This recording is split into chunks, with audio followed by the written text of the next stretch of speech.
Okay, I uploaded this photo to Reddit, and somebody on Reddit asked me, what did you do with it? So that's why I'm recording this video, so I can show you my post-process line. It's not that hard. I work in Lightroom, as you can see, and it works really well.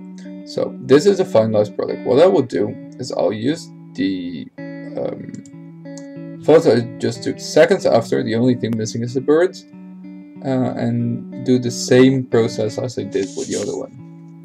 So the first thing I usually do is I align the photo, so I make sure my horizon is actually straight. I already did that, that's why it says so. So first things first, I'll be using 3 different techniques in this photo. I'll be using general processing for everything.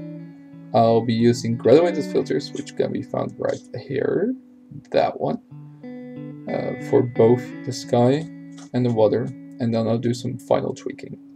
So let's start. This is not about the composition about this photo, it's just the general process I used to finalize this product for a photo that was just, come on, there you go, that was just like this one.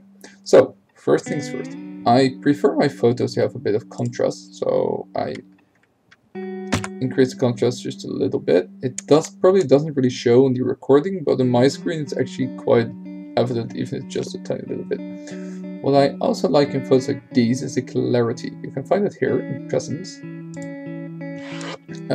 I up that quite a bit, so let's go with 35. That's a big difference. So what clarity does, it just makes your photos a bit more crisp. Don't overdo it, you'll get the ugly HDR effect, which is something you really don't want. But hey, for now, there we go.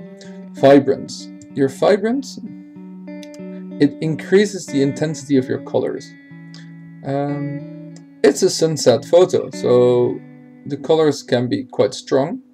So let's go with 17, because that's the same setting I use in my other photo. Same comes for saturation. Just a bit, not too much. Like if you do too much, it's way too orange. If you do too little, it's way too gray. Because when you turn the saturation down, you take all color out of your photo. So on the other file, I put my saturation to 5. This is more or less the normal course of action for my camera. Every camera has its own settings. Every camera has its own behavior in different lights. So just practice, practice, practice, and you'll figure it out. Okay, HSL, which is down here. The tone curve isn't really that significant in this case because I didn't toy around with it, but here you go. HSL, orange. There's barely any red in this photo, so when I start playing around with it, it doesn't really make a difference, so let's leave that to 10. Orange. If I increase the orange, or well, if I increase the value of the orange, it will turn a lot more yellow. But it's sundown, so with sundown, you'll need a nice warm picture that will make you feel like you want to sit on the beach with a beer. So let's put it to -27 as I did on the other one. Same goes with yellow. There's quite a big difference, but if you overdo it, it turns pink, and this is not a vaporwave video, so let's go with -11. Yeah, green doesn't really do much. A bit in the sea. If you up it, the sea is a bit more bluish. If you put it a bit lower, the sea turns yellow. Doesn't really make a difference in my opinion in this photo, so let's put it here. Aqua, same thing. You can see it a little bit down here. If I play around with it, it's a bit less green. Which I like because, yeah, green doesn't really do well with my idea of reflection of the waves, of the sky on the waves. Leave blue to 0. If I increase the purple, yeah, doesn't really do much. So let's put it to 0. 0, thank you very much. Same goes with magenta. Doesn't really do much. So let's put that to 0 as well. This is the last part of the general correction of the photos. Although I see that there's a tiny bit of dust on my sensor, which I'm gonna remove right here. By the way, I use the spot removal tool, which is underneath the Q button, and put it to heal. You can very easily increase or lower the size of your feather by scrolling your mouse wheel. If you don't have a mouse wheel, get yourself a mouse, because that's really worth it. Okay, next part. So this is the general correction of the photo. Now I'll be working with the gray. I'll put it to -4, so you'll see what it does. A graduated filter is, well, used to be a piece of glass which has, in which the top was just a bit darker, or a lot darker even, than the bottom of the photo. So, here you go. This is what it does. It's a bit too much right now, but yeah, you can see it, what it does. Works like a charm. So, as the line, as you can see, the line between the sea and the sky down here, oh fuck me,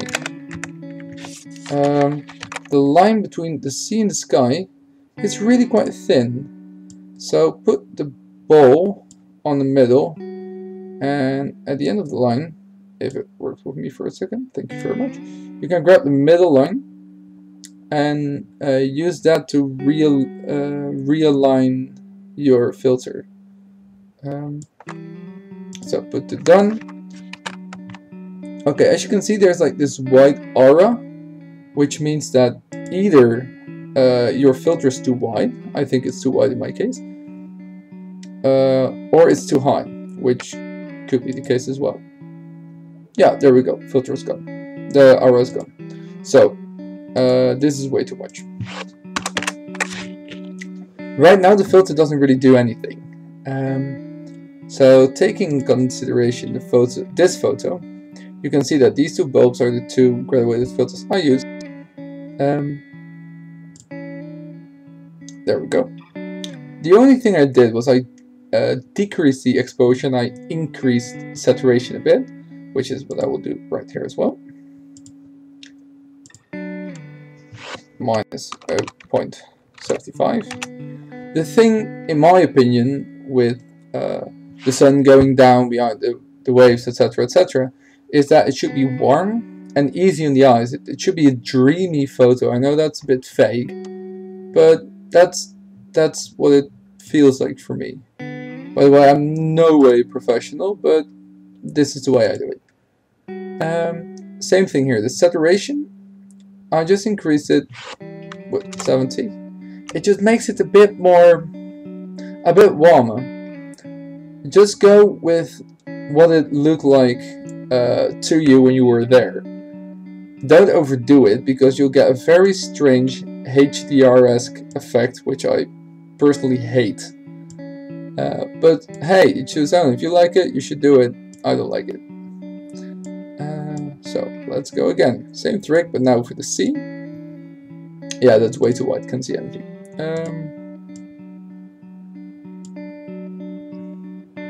I think it's a bit askew. Right, there we go.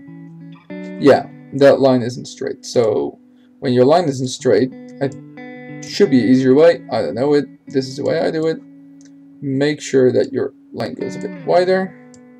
Find the middle. Make sure it's fully horizontal, and then decrease your line again. Remember that the tighter these three lines are together, the better it works. Yeah, well, should be a bit higher, but yeah, we're almost there. There we go. Good enough. So let's reselect the filter and put it to 0. Now the filter, there is a filter, but it doesn't do anything.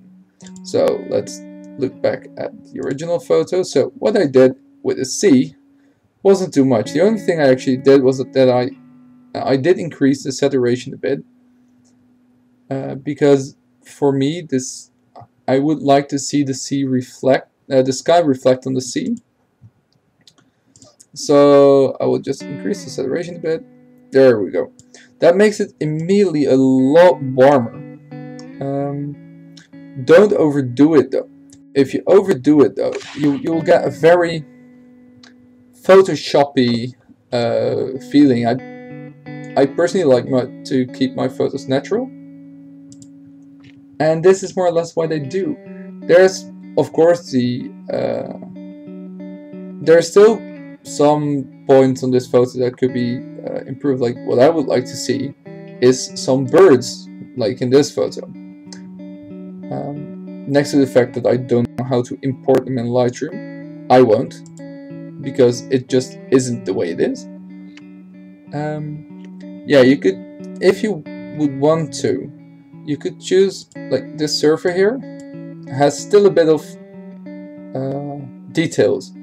If you'd like him to be more of a silhouette, just grab a brush, which is, give me a second, that one, and just paint him black. That's about the same with these guys. If you don't need to, if you don't want to, you don't need to. You could increase the sharpening a bit, but don't overdo it. When you overdo it, it's the same, it's just not natural enough, and it gets really, really gritty. You can also compensate it using the noise reduction tool, but then again, that will make your photo really soft, which I don't really like. When you export your photo, make sure that you put it to the maximum quality JPEG, and that you don't sharpen it. Like output sharpening for screen, it works really quite well, but for me, after I've been, well, playing around with a picture, I don't want any more after edits to happen. Just export your picture, in this case overwrite it because I already exported it, and enjoy. That's it. If you have any questions, shoot me a message or leave a comment, and I'll look into it as soon as I can.